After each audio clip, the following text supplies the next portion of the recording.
Welcome to டெக்பெரி mobile. நடந்தது என்ன? அனைவருக்கும் கோபிநாத்தின் அன்பு வணக்கங்கள். சாய்பாபாவின் வாரிசான பிரேம சாய் மைசூர் பக்கத்தில் காவிரி கரையோரம் பிறப்பார் என்று சொல்லப்பட்டதால் அந்த பகுதியில் ரியல் எஸ்டேட் விலையெல்லாம் கூடி போச்சு அப்படிங்கிற தகவலை நம்முடைய நிகழ்ச்சியிலே கூட சொல்லியிருந்தோம்.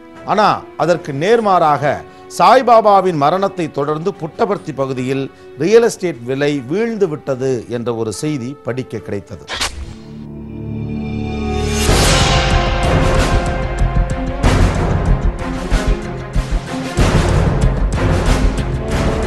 భోజనాలు కూడా కష్టంగానే ఉంది.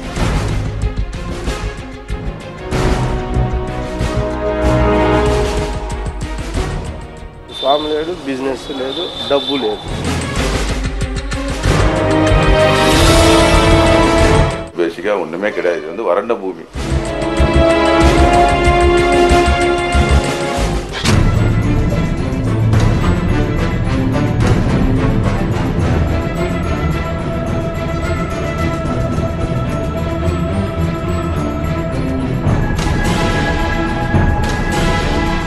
இந்தியாவில் அதிக அளவு மக்களை ஈர்க்கக்கூடிய ஆன்மீக தலங்களில் ஒன்று புட்டபர்த்தி.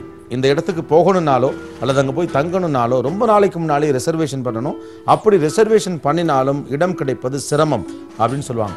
எப்போதும் கூட்டத்தோடும் நிறைய வெளிநாட்டுக்காரர்களையும் இந்த இடத்தில் பார்க்க முடியும். அப்படிப்பட்ட புட்டபர்த்தி இப்போது எப்படி இருக்கிறது?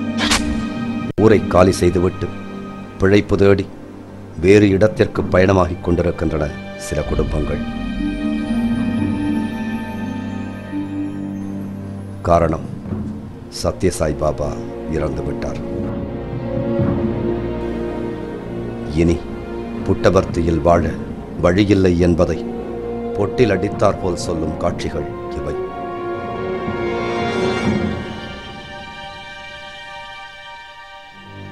புட்டபர்த்தியில் தற்போது கோடிகளில் பணம் புரளும் ரியல் எஸ்டேட் தொழிலதிபர்கள் முதல் சாதாரண நடைபாதை வியாபாரிகள் வரை எல்லோர் முகங்களிலும் எதிர்காலம் பற்றிய பயம் தொற்றிக் கொண்டுள்ளது. స్వామి లేడు, బిజినెస్ లేదు, డబ్బు లేదు. உலகம் முழுவதிலும் இருந்து நாள்தோறும் ஆயிரக்கணக்கான பக்தர்களை புட்டபர்த்திக்கு ஈர்த்து வந்த வசீகர சக்தி சத்யசாய் பாபா என்று உயிரோடு இல்லை. அதன் விளைவு எப்போதும் பக்தர்கள் கூட்டத்தால் சிக்கித் திணறும் புட்டபர்த்தி தற்போது வெறிச்சோடி காணப்படுகிறது. புட்டபர்த்தியில் ரியல் எஸ்டேட் தொழில் முற்றிலுமாக முடங்கிவிட்டது. அதற்கு ஆதாரம் பாபா மருத்துவமனையில் சேர்க்கப்பட்ட 2011 மார்ச் 28 முதல் இன்று வரை எந்த ஒரு லேண்ட் ரெஜிஸ்ட்ரேஷனும் இங்கு நடைபெறவில்லை என புட்டபர்த்தி பத்திரப்பதிவு அலுவலகத்தில் தகவல்கள் வெளியாகியுள்ளன. அரசு அறிவித்துள்ளபடி புட்டபர்த்தியில் வசிக்கும் மக்கள் தொகையின் எண்ணிக்கை 9,000. ஆனால் இங்கு தொழில் செய்து வரும் ரியல் எஸ்டேட் நிறுவனங்களின் எண்ணிக்கையும் சுமார் 600க்கும் மேல். அந்த அளவிற்கு புட்டபர்த்தியில் ரியல் எஸ்டேட் தொழில் சக்கை போடு போட்டுக் கொண்டிருந்தது. எல்லாம் பாபாவின் மறைவுக்கு பின் தலைகீழாகிவிட்டது. சாமி இல்லைன்னதும் இப்போ ரியல் எஸ்டேட் மட்டும் டவுன் ஆயிடுச்சு. எல்லாரும் விலை குறைச்சி கேட்குறாங்க. முன்னெல்லாம் ஸ்கொயர் ஃபீட் 1400 வரைக்கும் நாங்கள் விற்றுட்டு இருந்தோம். ஆனால் இப்போ ஸ்கொயர் ஃபீட் 1000க்குள்ளே தான் கேட்குறாங்க. ఎవరు కొత్త కన్స్ట్రక్షన్ చేయరు. இப்போ யாரும் புதுசாக கன்ஸ்ட்ரக்ஷன் செய்கிறதே இல்லை. கட்டி வச்சிருக்க பில்டிங் விற்றா போதும், நடந்துட்டு இருக்க கன்ஸ்ட்ரக்ஷனை கம்ப்ளீட் பண்ணால் போதுங்கிற நிலை தான் எங்களுக்கு. కన్స్ట్రక్షన్ ఎవరు చేయటం లేదు. பரப்பளவில் மிகச்சிறிய ஊராக மிகச் சாதாரணமாக இருந்த கொல்லப்பள்ளி சத்யசாய் பாபாவின் வருகைக்கு பிறகு புட்டபர்த்தி என உலகமறியும் ஓர் ஆன்மீக ஸ்தலமாக புகழ் பெற்றது.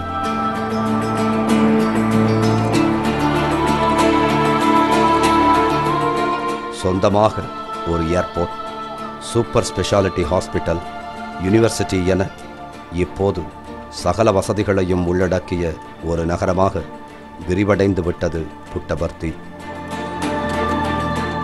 பெருகி வரும் பக்தர்களின் தேவைக்காகவே இங்கு 3 ஸ்டார் அந்தஸ்து பெற்ற 6 ஹோட்டல்கள் உருவாகின. பாபாவின் மறைவு தற்போது ஹோட்டல் தொழிலையும் வெகுவாக ஆட்டம் காண செய்துவிட்டது. బయట కొన్ని హోటల్స్ இங்கே சில ஹோட்டல்ஸ் எல்லாம் மூடிட்டே தான் சொல்கிறாங்க. இன்னும் சில ஹோட்டல்ஸ் மூடிக்கிட்டே வராங்க. இப்போ என்ன ஆச்சுன்னா வரவங்க ஒரே நாளில் சமாதியை பார்த்துட்டு போயிடுறாங்க. முன்னாடியெல்லாம் 10-15 நாள் இருந்து போவாங்க. ஆனால் இப்போ ஒரு நாள் 2 நாள்லேயே போயிடுறாங்க. எங்களுக்கும் இப்போ ரெஸ்டாரண்ட்டில் பிஸ்னஸ் குறைஞ்சிருக்கு. బిజినెస్ కొంచెం తక్కువైంది.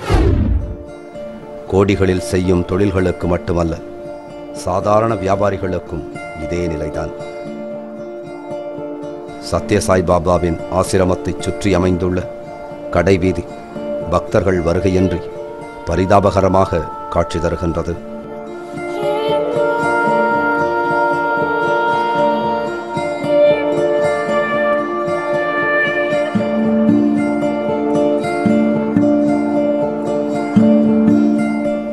ஏற்கனவே இங்கு பல கடைகள் மூடப்பட்டு விட்டன.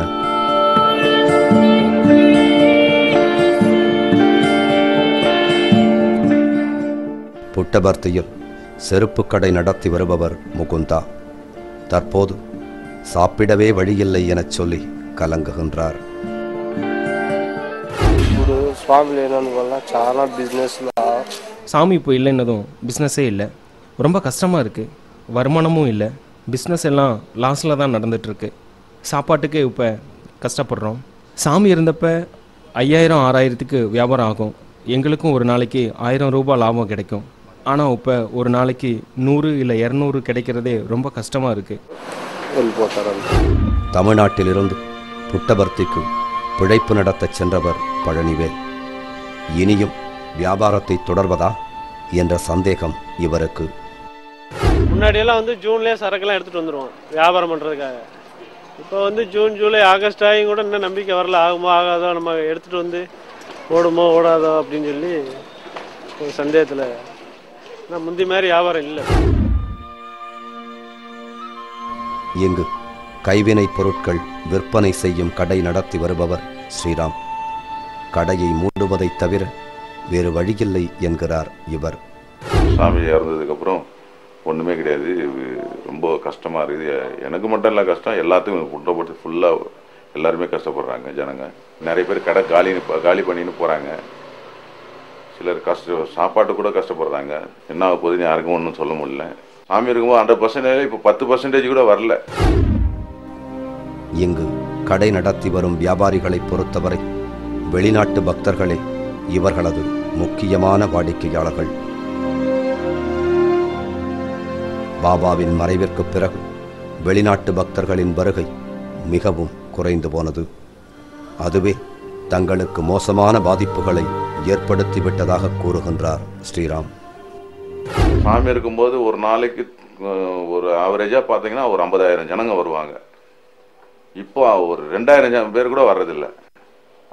இருக்கிற லோக்கலில் வராங்க, வந்துட்டு சமாதியை தொட்டு கும்பிட்டுட்டு போயிடுறாங்க, அவ்வளோதான். வெளிநாட்டிலேருந்து ஆவரேஜ் ஒரு 300, 400, 500 பேர் வருவாங்க ஒரு நாளைக்கு. பெர் டேக்கு 300 பேர் வருவாங்க. ஆனால் இப்போது 5 பேர் கூட வர்றதில்லை. இங்கு ஆட்டோ ஓட்டி பிழைப்பு நடத்தி வருபவர் பாபு கணேஷ். పుట్టబర్తియం ఇని వాడ ముడియాదు ఎన్గరార్ ఇవర్. பாபா గారు పోయిన తర్వాత చాలా ఇబ్బంది అయిపోయింది మా అందరికి. பாபா இறந்ததுக்கு அப்புறம் இங்க இருக்கிற எல்லாருக்குமே பிளப்பு நடத்துறது ரொம்ப சிரமமா இருக்கு. நிறைய ஒர்க்கர்ஸ் இப்பவே ஊரை விட்டு கிளம்பிட்டாங்க, வெளியூர்ல போய் செட்டில் ஆயிட்டாங்க. ஒரு நாளைக்கு நான் ஆட்டோ ஓட்டினா ட்ரிப்புக்கு 600 ரூபா 700 ரூபான்னு வாடகைக்கு ஒட்டிட்டு சம்பாதிச்சிட்டு இருந்தேன். இப்போ 100 ரூபா கிடைக்கிறதே கஷ்டமா இருக்கு. நானும் குடும்பத்தோட வேற ஊருக்கு போயிட்டு பிளப்பு நடத்தலான் இருக்கேன். చాలా మంది బాధపడుతున్నారు. உலகம் முழுவதும் ஆசிரமங்கள், பல்லாயிரம் கோடிகளில் சொத்துகள்,